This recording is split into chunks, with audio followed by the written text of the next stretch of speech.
Thanks for joining us tonight. I'm Daniel Sparkman. Tamika has the evening off. We start tonight with a bill before the Alabama House of Representatives that would allow brewing beer at home.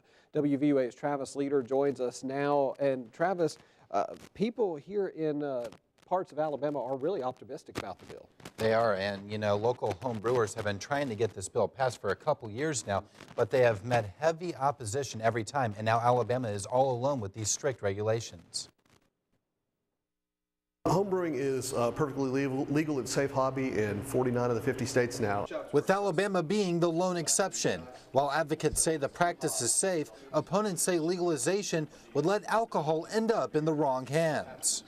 Most preteens get their first drink in the home, and so we see where they have home brewing, if there are children there or young teenagers there, then it exposes them just to more alcohol.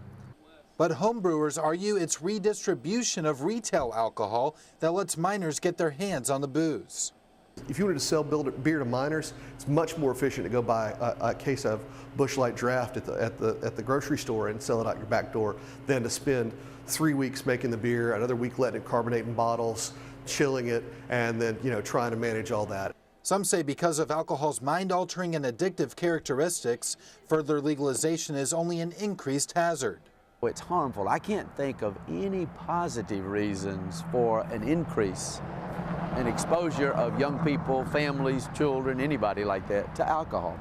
But the owners of Druid City Brewing say if they didn't start as an underground home brewing operation, they wouldn't be a legal tax-paying business, and legalization will help the state's economy. In the long term, what it would mean is that people could hone that craft a little more and learn to brew at such a scale of skill and such an ability that they would want to open their own place and definitely put money back into the economy like we're doing. The home brew bill could come up for a vote in the House or Senate this session. The proposed House bill would allow individuals to make beer, cider, and wine in limited amounts for personal use, but convicted felons would be prohibited from making these beverages. Daniel. Thanks a lot, Travis. Turning now to your home team Crime Watch. A McCalla man is facing federal charges of bank robbery. Officials say 35-year-old Christopher Bruce is charged with robbing the First Financial Bank on U.S. Highway 11 in Vance and the West Alabama Bank on Alabama Highway 5 in Woodstock in November of last year. These robbery charges carry a maximum sentence of 20 years in prison and a $250,000 fine. Vance, Woodstock, and Bibb County authorities all assisted during the FBI's investigation. And tonight, a family is suing over a fatal crash involving a bus that was carrying University of Alabama cheerleaders back to campus after the national championship football game back in January. A statement released today by the Beasley Allen law firm says relatives of 20-year-old Natalie Bain of Roswell, Georgia, filed suit in Montgomery. Authorities say Bain was a passenger in a pickup truck that was traveling back to Tuscaloosa after the title game. Police at the time said that the vehicle carrying Bain turned in front of the bus, resulting in the collision. Bain's estate is suing the bus company and its driver, along with the driver of the truck that Bain was riding in, the vehicle's owner, and another motorist. Bain was a student at the University of Alabama. The Federal Aviation Administration has announced when it plans to cut funding to 149 air traffic control towers, including those here in Alabama. Officials announced funding will be cut to regional airports in Tuscaloosa and in Dothan on May 5th. FAA officials say airport operators have the choice to continue operating as a non-towered airport or continue providing services as a non-federal control tower. FAA officials say they're prepared to negotiate agreements with airport directors who wish to reimburse the FAA to provide maintenance and logistical services after the funding is cut. And Birmingham Airport Authority officials say they have been assured by contractors that units similar to the one involved in a fatal collapse last week have been inspected and do not pose a danger to travelers. This statement was the only new information to come from the board after a 2-hour closed session today to discuss pending legal matters. The collapse killed Luke Brissett. His mother is listed in fair condition at UAB Hospital. 2 other Brissett children who were also injured were released from Children's Hospital yesterday. Also in Birmingham, we are just 2 weeks away from the opening of the new Regions Field in downtown, the new home to the Birmingham Barons. WVUA's Tommy Townsend has a look at the new stadium. Hey guys, I'm here in downtown Birmingham where crews are hard at work putting together the finishing touches on Regions Field. That's going to be the new home for the Birmingham Barons. And with the first game of the season coming up in less than 2 weeks, there's still a lot to do. The outside of the stadium is making progress. Workers said that today the floors were going in and some of the paving was being done. Every detail will likely not be finished by the time the first pitch is thrown, but all the most important parts should be good to go. The field itself is going to be in playable condition without a doubt. I know the stadium seats look like they were already installed and in. I think it's all the exterior buffing and making look shiny and new, and getting those plantings and landscaping done in and around the stadium. Tanya Watley is with the Birmingham Visitors Bureau, and she says moving the ballpark from Hoover to downtown Birmingham will be great for the city. It's a catalyst for that area for revitalization, so I know we're excited about that, in addition to the Railroad Park, Good People Brewery, and some other restaurants that I feel certain will pop up in and around that area. And one man we talked to says that the new stadium will be convenient for travelers and that the Barons should see more fans come out to every game. I think just going to the games in general would be just perfect. Just whenever I'm not in class, like I said, whenever I'm not in class, just going to the games whenever they're coming on here in Birmingham. It's a perfect spot to be at. And tickets have already sold out for the first game of the season. In Birmingham, Tommy Townsend, WVUA News. And there are still season tickets available for the new stadium. Game 1 at the new park is set for April 10th against the Mississippi Braves.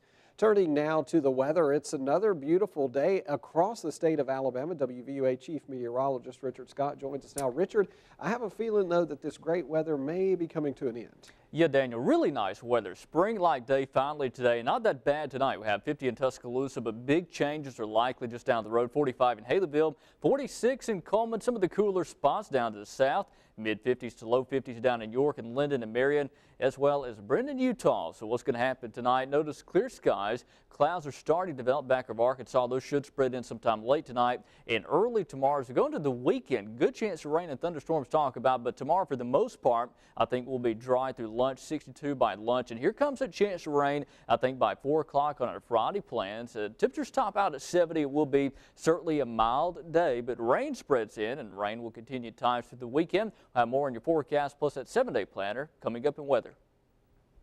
Thanks, Richard. The Tuscaloosa Metro Animal Shelter is looking for the community's help while they prepare to undergo renovations. Tuscaloosa Metro Animal Shelter Director Judy Hill says that the shelter has been closed to the public since last Wednesday in hopes to reduce the amount of animals inside. Hill says that the shelter has to be empty to be able to start renovations next week. Various rescue groups have already taken large amounts of those animals to new locations, but they still need more help. Hill says the renovations will be a huge benefit to all of the animals. We're changing the whole kennel situation out to make it more, it's going to be more appealing, it's going to be better for the animals, it's going to be easier to clean, so therefore it's just going to be better all the way around for the animals. We've just got to find some fosters, just temporary fosters, no more than 2 weeks.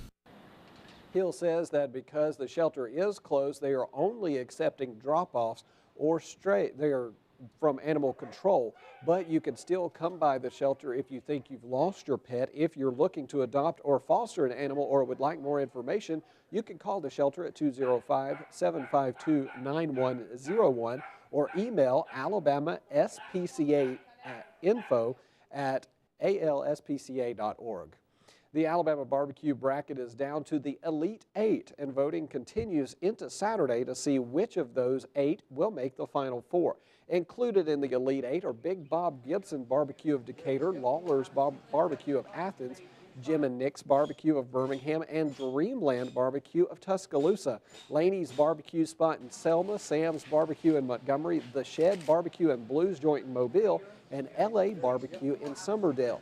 To vote for your favorite, just go to facebook.com/Alabama Food. Final Four voting will take place April 1st through April 5th, and the overall champion will be announced on Monday, April the 8th. The Children's Hands-On Museum is getting all decked out for a big Easter celebration, and you are invited. It all starts tomorrow night at 6 o'clock. Kids will have the chance to find nearly 700 eggs hidden throughout the museum.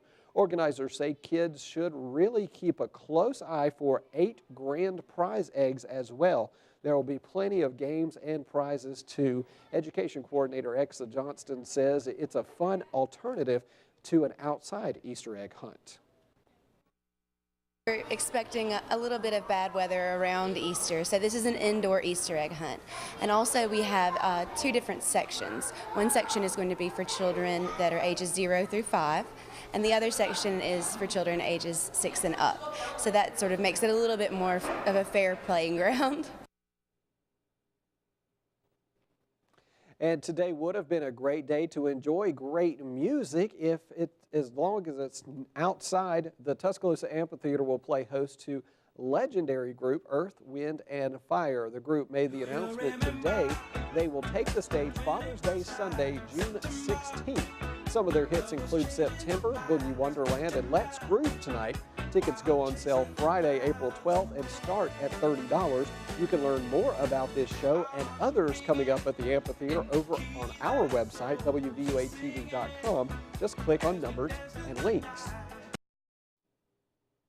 Welcome back. It's been 3 months since the tragedy at Sandy Hook Elementary School, and today marks a National Day of Action with rallies planned in cities across the country. President Obama took advantage of the anniversary to renew his push for gun control laws. Tori Dunnan has more.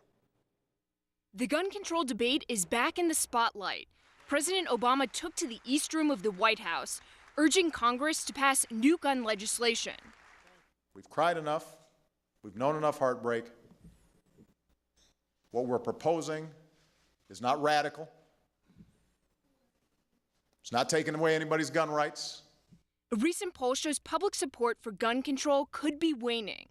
Still standing side by side with victims of gun violence, Obama reminded the world about Newtown. And the entire country was shocked. And the entire country pledged we would do something about it, and this time would be different. Shame on us if we've forgotten. The president's push comes on the heels of a new ad campaign launched by a group called Mayors Against Illegal Guns. Don't let the memory of Newtown fade without doing something real. Advocates of tougher gun laws declared it National Demand Action Day. In Newtown, dozens demonstrated in front of the National Shooting Sports Foundation. And they say that they're experts and they represent gun owners. Why haven't they contacted us to say, this is what we want to sit down and make better gun laws? Also Thursday, prosecutors released new documents about the Newtown murders. They paint a clearer picture of who 20-year-old Adam Lanza was. A search warrant shows investigators found more than 1,400 rounds of ammunition at his mother's house. Inside Lanza's bedroom, a gun safe, a shoebox with bullets, and samurai swords. Authorities also found a holiday card written to Adam from his mother. Inside, a check for the purchase of a firearm. In Washington, I'm Tori Dunnan reporting.